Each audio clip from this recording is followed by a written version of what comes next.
You can have the most amazing product or service, but if your customer service is poor, you are going to struggle to convert or retain customers.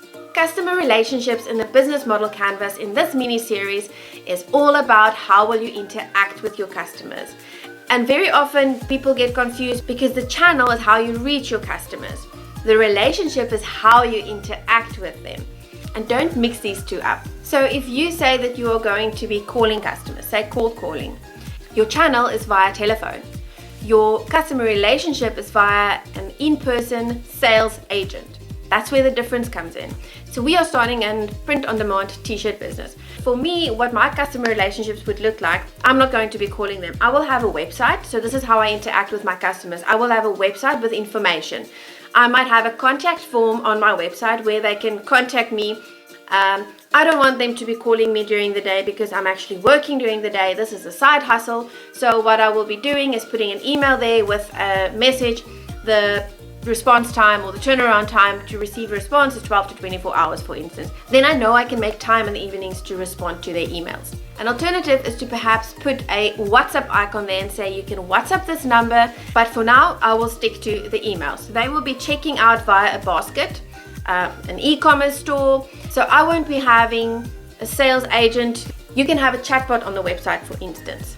But if you have a chatbot, you either have to have automated messages or you need a sales agent. And while a chatbot is nice, it's also not the cheapest subscription to integrate on your website. Just consider if you really need that or if it's such a nice to have, but you're actually going to be wasting your money. So consider your capacity before you dive in headfirst saying how you're going to interact with your customers. 24/7 sales support is a great idea, but if you run the business alone, when you're sleeping, who is going to be the 24/7 person online? If you're working full-time like I am, I cannot offer 24/7 service, so I'm not going to be advertising that.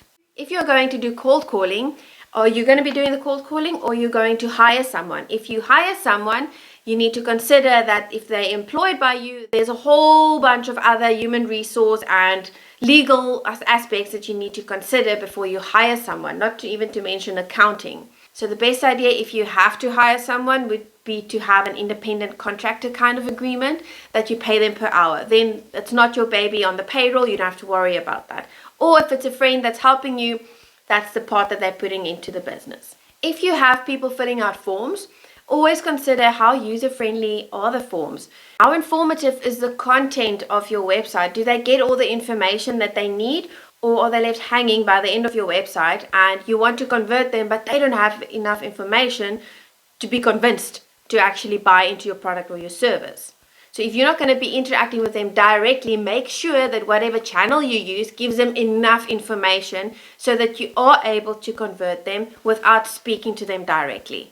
So for our business, customer relationships is going to be an e-commerce store, an email, an inbox that I will be monitoring. If it gets crazy busy, I will consider the WhatsApp option and see if it is viable. I now have to look at where am I going to be hosting it. Am I going to use Shopify, Ecwid, or WooCommerce?